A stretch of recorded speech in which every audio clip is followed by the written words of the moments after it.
Breaking right now at 10 o'clock, northbound US 41 is back open after a crash involving a bicyclist. Road was shut down for about an hour as Fort Myers police investigated tonight. Haley Hines live there with what happened. Haley. You can see traffic is flowing normally here on US 41 after being tied up for about an hour. Around 8:45, police say an SUV struck a bicyclist here at the intersection of US 41 and Hanson. That bicyclist, we're told, suffered non-life-threatening injuries and is in surgery in stable condition. Police don't yet know who was at fault in this crash. We saw them examining the bottom of the SUV with flashlights. They're talking to the driver and witnesses, trying to figure out how exactly this crash happened. But again, US 41 and Hanson is back open and traffic is flowing normally at this hour. Live in Fort Myers, Haley Hines, Wink News Now. All right, thank you, Haley. We are learning new information about the moments right before a deputy-involved crash killed 2 people back in March. Investigators say deputies were responding to one of several bogus 911 calls made by a child. Haley Hines has the details on that. John and Marilyn Steffen were on their way to church the morning of March 3rd. According to Florida Highway Patrol, John drove into the intersection of Palm Beach Boulevard and Mississippi Avenue and into the path of Deputy Roberto Torres, who was responding to a 911 call. The crash killed the couple. FHP says the deputy was going 78 miles an hour before hitting the brakes and 59 miles per hour at the moment of impact. This week, Deputy Torres was cleared of any wrongdoing. Investigators said John Steffen failed to yield to the Lee County Sheriff's Office cruiser. Friday, we learned Deputy Torres and another deputy were responding to a child's call for help. 911, where's your emergency? Problem is, there was no emergency. The 5-year-old boy asked a dispatcher for a cop and a fire truck, verified his Buckingham address, and hung up. The report says he called 911 3 more times but did not make voice contact. While en route, the dispatcher told a responding deputy that a 911 call had been received from that same address 3 months prior in reference to domestic violence. The child's mother told investigators he was playing with an old cell phone that no longer had a contract. What she didn't know was even phones without contracts or locked phones can still dial 911. Haley Hines, Wink News Now. And that bears repeating. If you can turn a cell phone on, even if you haven't used it in years, it will dial 911. The state attorney's office does not plan to file any charges against the child's parents. Well, obviously, accidental dials can happen, especially with cell phones. So what should you do if you accidentally call 911? Well, don't hang up. According to Lee County Public Safety, you should stay on the line and identify yourself. If you do hang up, know that an operator will call you back. If they don't get an appropriate response, they will dispatch an emergency vehicle to investigate. New tonight at 10 o'clock, a bike ride at dusk to mourn the loss of a fellow biker. Tonight, friends and family of 20-year-old Miguel Gonzalez rode their motorcycles to the intersection where it happened. This deadly crash happened at the intersection of Chiquita Boulevard and Trafalgar Parkway in Cape Coral. It was breaking news this time last night. Corey Lazar live there, and he spent the evening with grieving family and friends. Corey? That's right, Chris. It has been an extremely emotional day for everyone who knew Miguel Gonzalez. Take a look at this. This cross was placed here at the intersection just hours ago. You can see the candles are still lit, and it was placed here so that everyone who knew Miguel Gonzalez will never forget the kind of person he was. The roar of nearly 50 motorcycles overpowered the streets of Cape Coral. Bikers grieving over their lost friend, 20-year-old Miguel Gonzalez. He was always there for you.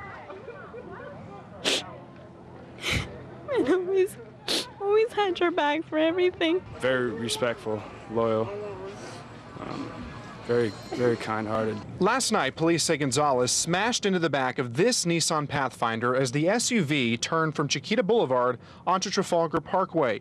He was sent to Lee Memorial Hospital, where he died Friday morning. Friends say Gonzalez was extremely passionate about his bike. He always wore his helmet. He bought everything he needed. He was so excited when he got his bike. So today, bikers from all over became one, wearing Gonzalez's favorite color green, and rode to the scene of the devastating crash. We did this in a matter of hours, and there's tons of people here, and this isn't even everybody. It really makes you think about life. It makes you think about what you have and what you don't. Waiting for all Gonzalez's friends at the site was his family, a grieving mother overcome by how many lives her son has touched. Gonzalez's father hammered in a cross to make sure his son's legacy lives on. He's always with us, no matter what. You guys coming out? Now, a 17-year-old was driving the other SUV. He didn't have any major injuries. Police tell us the crash is still under investigation, and we do not yet know who was at fault. We're live in Fort Myers. Corey Lazar, Wink News Now. Right now, investigators need your help identifying this man. They say he robbed the Iberia Bank on the 700 block of Airport Pulling Road in Collier County earlier today. Witnesses say he entered the bank, walked up to the teller and demanded cash. They say a weapon was not shown and no one was hurt. Also in the news at 10 o'clock, Wink News has obtained brand new evidence in the case against Kenneth Roop. Roop is charged with shooting Nick Rainey, who was going door to door in Cape Coral selling meat. Rainey was shot twice, once in the shoulder, once in the head. Today, Wink News learned police found a magazine article called "The Armed Citizens Open" on the table inside Roop's house. The article detailed a person's right to carry firearms and to use them. Investigators say Roop also voiced radical beliefs that centered on his right to use deadly force on people who trespass on his property. Because of this, investigators say they're looking into whether this crime was premeditated now. New tonight, authorities now know who these two women are. They would allegedly distract shoppers while one of their kids then took the person's wallet. Both of the women now identified. Tonight, the Lee County Sheriff's Office arrested Shanice Stewart and her alleged accomplice, Shawnice Atkins. Crime Stoppers say they received more than 50 tips in 24 hours. A Lee County Corrections deputy out on bond tonight. Jeremy Schaefer is facing charges of fraud and lying under oath. The accusation is that Schaefer hid money for a woman divorcing her husband by making several deposits into his account, small enough that they wouldn't be reported to the government. Then he's accused of denying that he did that under oath during a deposition when the woman's husband found out. Lee County Sheriff Mike Scott says Schaefer's conduct is not acceptable as a member of law enforcement. I know he's finished with us because, we just don't operate that way. We don't tolerate it. We move very quickly in these regards, and he'll be no different than the rest. We'll put him out to pasture as quickly as possible. We tried to reach Schaefer for comment at his home today. No one answered the door for us. His arraignment is scheduled for July 29th. Well, police are increasing patrols in a North Naples neighborhood after an unusual spike in crime. Livingston Woods, it's located just off of Pine Ridge and Livingston Road across from the community school. In just the last 6 months, though, nearly 40 crimes have been reported. Colby Robertson talked to neighbors who say the recent rash of crime has them on edge. Homeowners in Livingston Woods say their quiet community is a hidden gem in Naples. This mother of two didn't want to show her face, but says she's been on high alert since this crime spree started. I always set my alarm. I tell everybody to set their alarm. They're always kind of worried and aware. According to the Collier County Sheriff's Office, there have been 38 reports of burglaries, grand thefts, and other felony crimes in the neighborhood this year alone. That's huge. I can't imagine that in Naples. It's supposed to be a low crime rate. This is a small neighborhood and it's a lot. Just about every home in this neighborhood is surrounded by woods. Neighbors say it gives them more privacy, but at the same time makes them more vulnerable to these types of crimes. I'm roughly 330 feet from the road. It gives people an opportunity, if the house isn't right next to the road, to pull in and maybe not be seen. Neighbors also say the location close to the interstate could be a draw.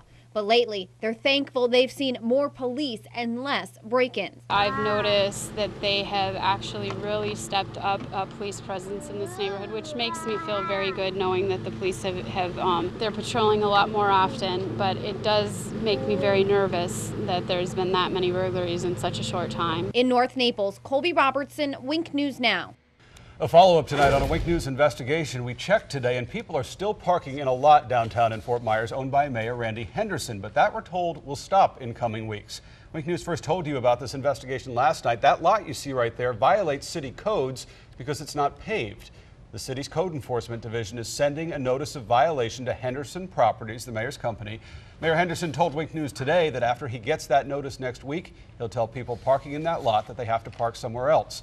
His company could be fined $250 a day if the lot stays open for more than the time in that 30-day notice. The company hired to finish work on the new Matlacha Bridge missed its deadline. The contractor, Archer Western, was originally supposed to have that work done by last November. That deadline was pushed back to 4:30 today, which was not met. Now the company is facing fines that could total $2 million. Coming up, all new at 10, a group of experienced sailors missing in the South Pacific, among them 5 Americans, and now text messages are surfacing that could help rescuers in their search to find them. Plus, 2 heroes are receiving the nation's highest honor. Tonight, we'll share with you their incredible story. And after a fairly dry week across Southwest Florida, the rain returned this morning and in the afternoon. Looks like that trend continues as we work our way into the weekend. I'll have the details when I return. Plus, consider this. What is the happiest moment of your life? One Twitter user asks the question and receives an overwhelming response in photos. Stay with us.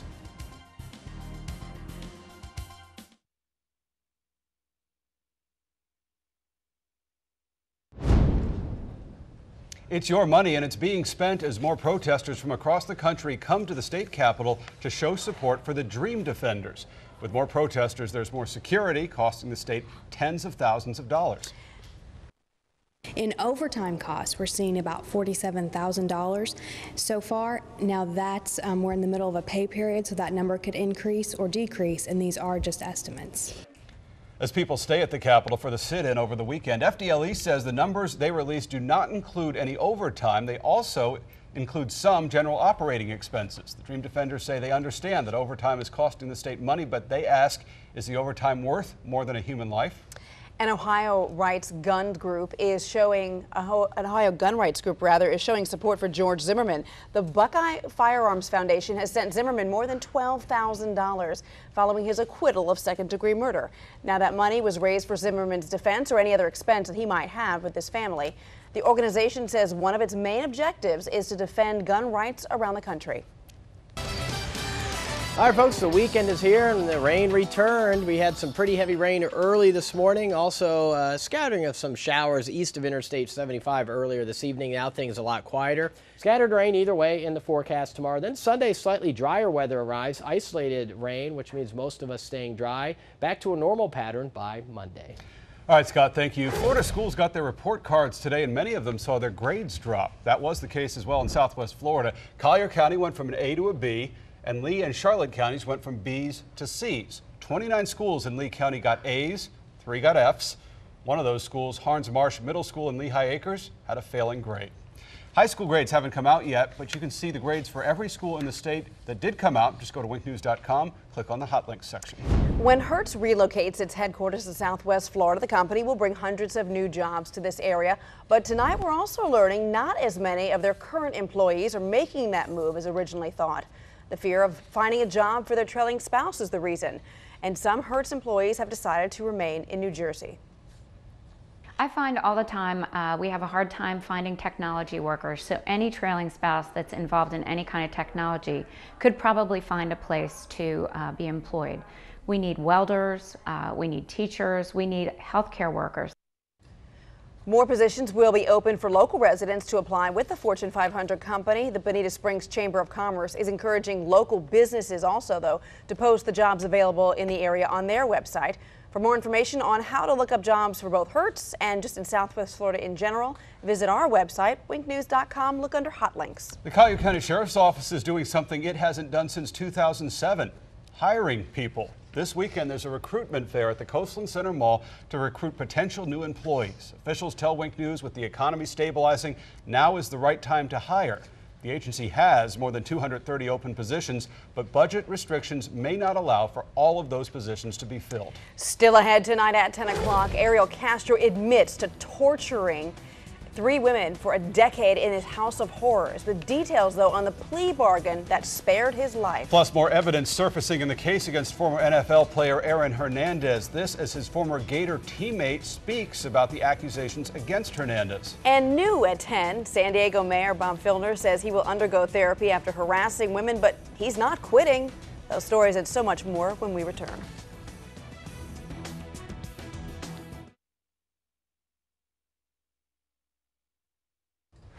New at 10, Americans are among a group of experienced sailors missing in the South Pacific. They disappeared nearly 2 months ago. But they sent a text message just before they vanished, and it was never delivered. Manuel Bajorquez spoke with the families of those aboard. They shared a love of the sea, boarding an 85-year-old schooner, the Nina, for an Australian adventure. 6 Americans and a Brit, ranging in age from 17 to 73. Among the crew, Ricky and Robin Wright's only daughter, Danielle. She was 9 months old the first time we took her sailing. In May, the college student met up with her shipmates at this port in New Zealand for a 12-day journey across the Tasman Sea. On May 29th, the Nina left New Zealand on its planned route to Newcastle, Australia, 1,000 miles away. Around June 4th, the crew reported hitting bad weather and sent what was believed to be their last communication. The weather's turned nasty. How do we get away from it? A meteorologist advised them to steer south, but to stay prepared for more bad weather. The Nina was not heard from again. That meteorologist, Bob McDavid, never sensed panic when he spoke to 73-year-old Evie Nemeth. They were concerned, but they weren't in trouble. They were in control. Evie's friend, Barb Diker. She's unflappable in any kind of situation that would have other people in panic. It wasn't until June 25th, 3 weeks later, that New Zealand rescue teams put planes in the air, searching a vast area of ocean. On July 4th, the New Zealand Coast Guard called off the search. But now, many believe the Nina may have been far from the original search site. Evie Nemeth's son, Laszlo, spoke to us in an online interview from New Zealand. The original information that New Zealand RCC had placed the vessel further east than it actually was. Inaccurate information because officials discovered an ominous text an entire month after the crew went missing, sent from the boat but never received. The message read, "Sails shredded last night, now bare poles. Going 4 knots, 310 degrees. We'll update course info at 6 p.m. We think they're out there. We just have to find them. The Wrights and other families believe the missing crew is still alive. They've hired the private Texas firm EcuSearch to find out what happened. I only have one child. So Danielle's neighbors have tied blue ribbons around their mailboxes, holding out hope for her safe journey home. Manuel Bojorquez, Lafayette, Louisiana. The driver of that train that derailed in Spain is now in custody. 52-year-old Francisco Jose Garzon is believed to have been speeding when he barreled around a curve and hit a wall. A passenger traveling on the train, watch it here, says he saw the train's speed on a monitor just seconds before it crashed. He says it read 121 miles an hour. Investigators are inspecting the train's black boxes for clues about why it may have been traveling so fast in the 50-mile-per-hour speed limit area. At least 78 people were killed in that crash. Police in Washington, D.C. that hope surveillance cameras will help them find the person who vandalized the Lincoln Memorial.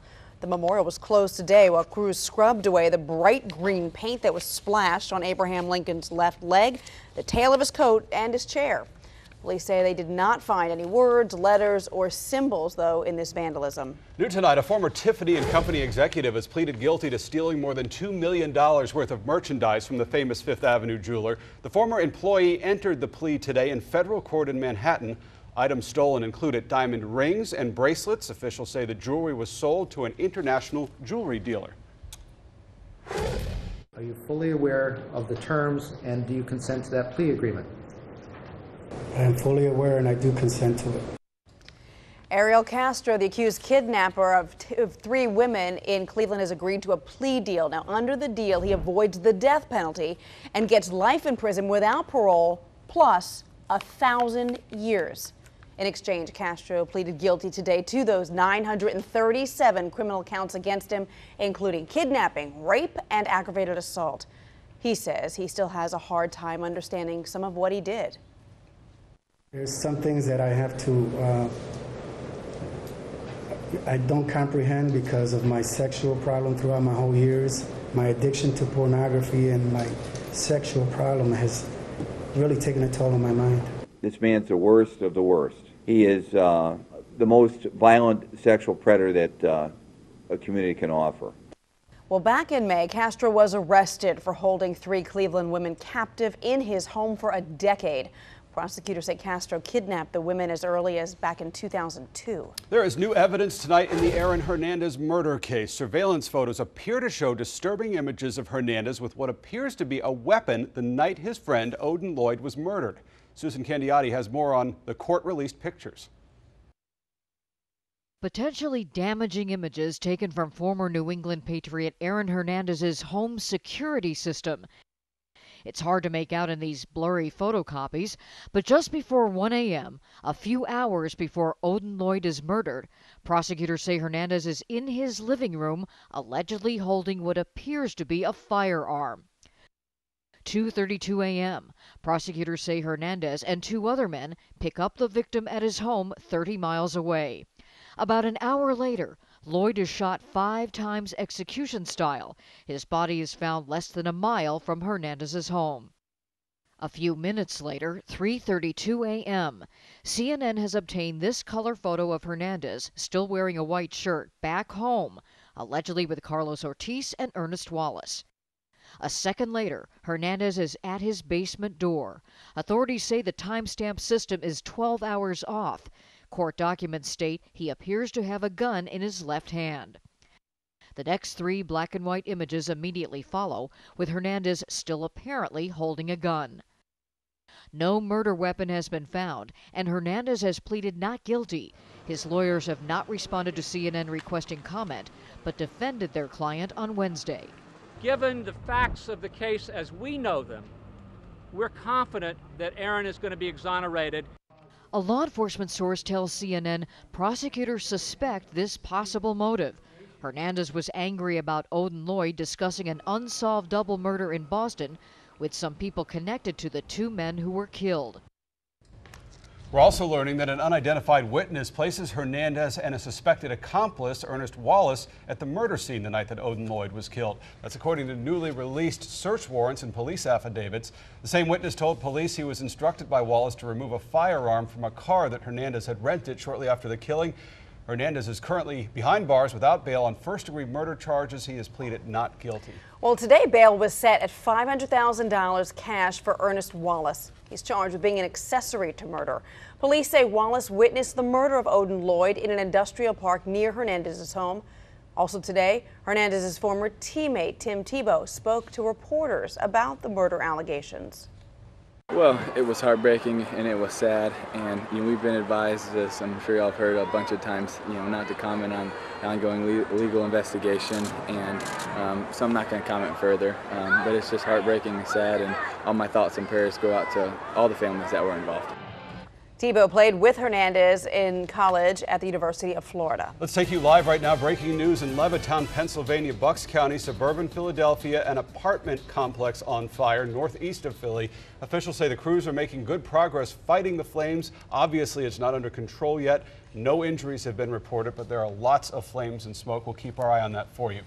Despite growing calls for his resignation, San Diego Mayor Bob Filner says he is not quitting. In fact, Filner says he has a plan that will keep him in office. It will also prevent him from taking part in the kind of inappropriate behavior that has put him really at the center of a growing sexual harassment scandal. Gad Shaban has more on this developing story. Good afternoon. At a hastily called press conference, San Diego Mayor Bob Filner took responsibility for the accusations of sexual harassment launched against him. But despite pressure from his own political party, the Democrat refuses to resign. The behavior I have engaged in over many years is wrong. So beginning on August 5th, I will be entering a behavior counseling clinic to undergo 2 weeks of intensive therapy to begin the process of addressing my behavior. Filner says he'll be briefed twice a day on city issues, even while enrolled at the clinic full-time. If he had integrity, he would resign. Morgan Rose is one of at least 7 women who have accused the mayor of sexual harassment. The school psychologist says during what was supposed to be a meeting on children's issues at a local restaurant, the mayor pinned her inside a booth. When I would try to negotiate with him to please go back to your side of the table, please let me out, it was always, I will if you'll kiss me. Rose says the mayor's decision to seek therapy while remaining in office is an insult to her and other women he's accused of mistreating. If he really, at any level, grasped the horror and the trauma he has caused us, then he would resign, just because he realized what he had done and how horrible it was. Once his therapy session ends, Filner says he will return to City Hall August 19th. Bigad Shaban, CBS News. Well, on Monday, a former communications director who worked with Filner filed a lawsuit against him and the city. Irene Jackson claims Filner held her in a headlock and asked her to work without underwear. Eliot Spitzer's political opponent in the race for New York City Comptroller is getting a helping hand from Hollywood tonight. Scarlett Johansson and Lena Dunham are taking part in an upcoming fundraiser for Scott Stringer. He and Spitzer are running in the Democratic primary race. Stringer was previously the front runner until Spitzer threw his hat into the ring a few weeks ago. In 2011, Spitzer resigned as governor of New York after his involvement in a prostitution scandal. 2 American soldiers received the nation's highest honor for the same battle. Coming up new at 10, what these 2 heroes did to earn the Medal of Honor.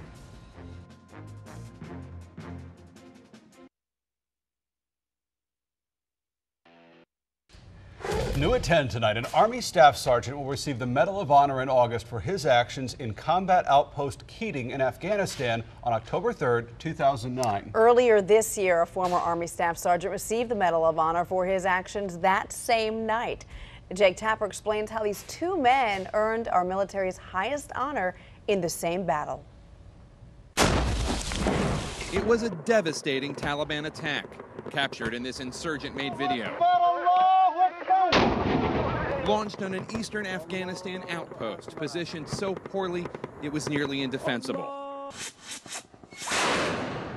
Combat Outpost Keating, tucked in a valley surrounded by towering mountains. Up to 400 insurgents used the high ground to stage an overwhelming assault on just 53 U.S. troops. Every kind of weapon that they could get their hands on, they were throwing at us, and we hadn't seen that before. 8 U.S. soldiers were killed that day, the deadliest day for the U.S. in Afghanistan that year. But there were heart-stopping heroics to defend the base. One, Staff Sergeant Clint Romeshay, has already been given the nation's highest honor for his bravery in the face of overwhelming odds. Cop Keating, the investigation found, was tactically indefensible.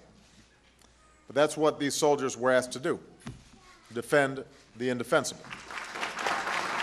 Now there will be a second White House ceremony for the same battle, this time to Sergeant Ty Carter, a member of B Troop, 3rd Platoon, nicknamed the Bastards.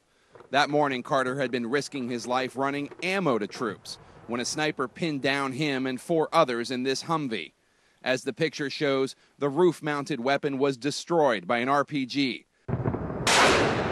The men inside sitting ducks. They were totally ineffective in that position. They had no more ammo left. They were getting hit from every which way. Sergeant Josh Hart led 2 other soldiers to try and provide cover for their trapped comrades with their own Humvee. It was a suicide mission. Hart came across the net and said, you know, I got an RPG pointed right at me. And that was the last we heard from Hart. Bad went to worse. Rounds began penetrating the Humvee. Allahu Akbar! The enemy was now inside the base. The 5 men trapped inside decided they needed to get out of there. 3 tried to make a run for it, while Carter and Sergeant Brad Larson provided cover. But enemy fire killed Sergeant Justin Gallegos as he tried to help Specialist Stephen Mace, who was badly wounded. Mace was left lying trapped in open ground. Carter sprung into action, rescuing Mace, bringing him back to the Humvee. But they needed to get him help. Carter once again braved the bullets and ran and retrieved Gallegos' radio. Is anyone still alive? The men radioed. A response came. What's going on? And the tide began turning. Over the radio, they heard comrades who were pinned down in a Humvee. So Clint and his team unloaded everything they had into the enemy positions, and with that cover, 3 wounded Americans made their escape. Mace ultimately would not survive, but Carter's bravery among the brave, now deserving the Medal of Honor. Bravery is an understatement. Yes. That's just incredible. 2 medals of honor for the same battle is very, very rare. The award for Ty Carter marks the first time in almost half a century that one battle resulted in 2 living service members being awarded the highest honor that a troop can receive. And 2 service members who were killed in the Black Hawk Down attack in Somalia were posthumously awarded the Medal of Honor for that battle, which was awarded on October 3rd, 1993, 16 years to the day before the attack on Combat Outpost Keating. Still ahead tonight, how fruit-flavored yogurt gets its coloring, and the answer may make your skin crawl. Well, Dorian is still a tropical storm. I do have the latest information from the National Hurricane Center. Still weaker than the 5 o'clock advisory. When I come back, I'll have all the details. Plus, capturing life's happiest moments. The Twitter post that generated hundreds of responses and led to this collection of very emotional photos. We're going to show them to you.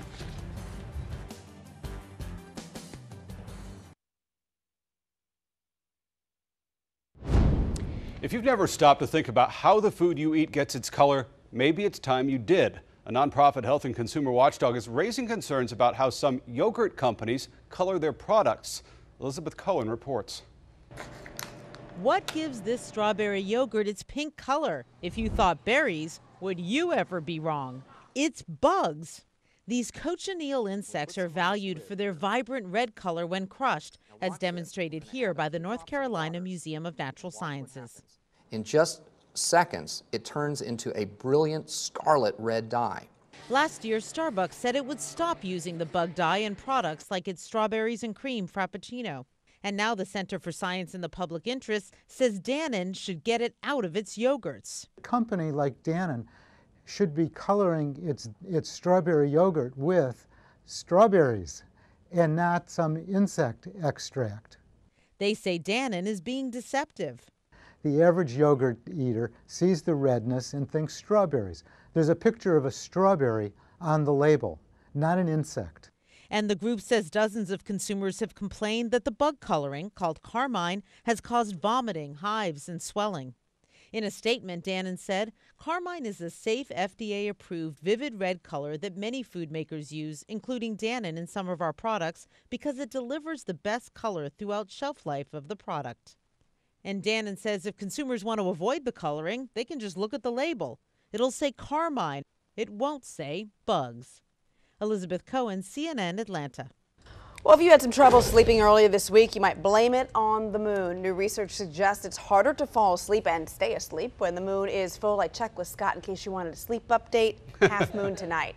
People in the study got an average of 20 minutes less sleep around the full moon, and researchers say it took a full 5 minutes longer to fall asleep.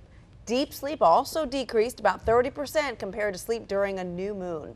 When is that new moon hitting, Scott? I'm tired. When can I sleep? Well, tonight we should be perfect. A half a moon, that means, what, 8 hours of sleep, right? Yeah, believe me. I get 8 hours, Stacy. There's SkyTracker Doppler HD. Things are pretty quiet up and down the coast. We had a pretty good thunderstorm over Buckhead Ridge earlier. That's the northern shore of Lake Okeechobee, but now just a few raindrops left over there, so things drying out across the region. Looks like we're going to see this continue through the overnight period. 90 for a high tomorrow as well as Sunday. Drier weather by Sunday.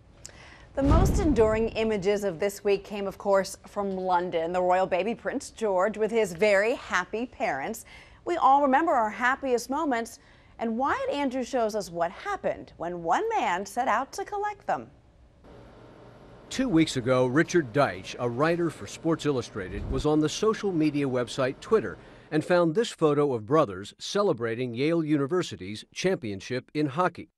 Deitch thought for a second and sent a tweet asking his 87,000 followers how many of you have a photograph of the single best moment of your life. Within minutes came a rush of best moments. Parents' first moment with a newborn, the moment he asked and she says yes, the moment of homecoming from the dangers of war. Dozens and then hundreds of photos streamed in what Deitch describes as a fountain of humanity. Never in my wildest dreams could I have expected hundreds of people sending me these just incredible intimate moments. Because you didn't think that people would share? I was surprised. I mean, one, it certainly felt like a gift, but two, it felt like I was in possession of something pretty sacred. Deitch's favorite photographs capture what he calls success against the odds. Athletes crossing the finish line, patients who have just beaten cancer, babies battling for life in intensive care. John Skinta of Brooklyn sent this. His daughter Layla had been born with an elevated heart rate, and this was the moment he learned she'd be fine. Good moment? Great moment. Moment I'll never ever forget. It was the best feeling I've ever felt. Layla is now 3 months old and thriving, and so to Skinta, that simple Twitter request for his best moment required an answer. I want others to be able to know that there is joy out there, that you could feel as happy as I feel in that moment. There's humanity out there, and there's friendship out there, and there's a sense of wanting to pass on something good. Most of the photos freeze in time the instant that life is good. Welcome to the family. Splashdown in the pool. Look who was born when you were gone. Taken as a whole, they are more than best moments. In the eyes and in these faces is the portrait of joy itself. Wyatt Andrews, New York. And really the coolest part is they're very similar. All these photos are very similar, the happiest moments for everybody. Yeah, and all those smiles. And it really, I mean, it's almost like you should look at them every day. It would make you feel kind of better about your day, I feel right? like I know all those people now. They shared a very intimate moment with everybody. They did. We'll be right back.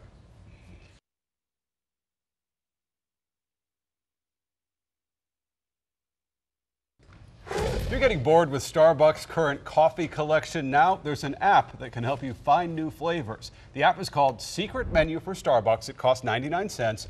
It includes different flavor combinations that coffee lovers have come up with that make for a creative and delicious treat. Some of the recipes you'll find include burnt marshmallow macchiato and fruit roll-up refresher. Not sure about that one. Best of all, the app includes directions on how to order the new flavor just in case your barista has never heard of it before. I know what Chris is going to be doing after the show. Right, downloading that app. You bet. A couple in Massachusetts throws away their scratch-off ticket only to find out it's a winner. Oh, the couple bought the ticket from a grocery store vending machine and accidentally threw it away after they unloaded their groceries. Later, they realized their mistake and they were shocked to see just how much cash they won. $1 million. $1 million. A couple collected their prize though earlier this week, choosing the one-time payment worth $650,000. They say they'll pay off their house and take a trip and never, ever, ever throw a ticket away. Missing from the story was their trip to the city dump where they went through every piece of trash out there. I made that up. See you later.